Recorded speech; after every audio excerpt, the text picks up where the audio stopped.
Hey everyone, and welcome back to another video. In this video, I'm going to show you how to connect your credit card with Splitwise. Now, this video is going to be particularly useful for individuals. Let's say that you want to go ahead and connect your credit card with Splitwise.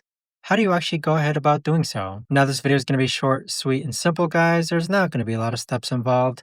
Now, in order to do this, what you're first going to do is log on to Splitwise.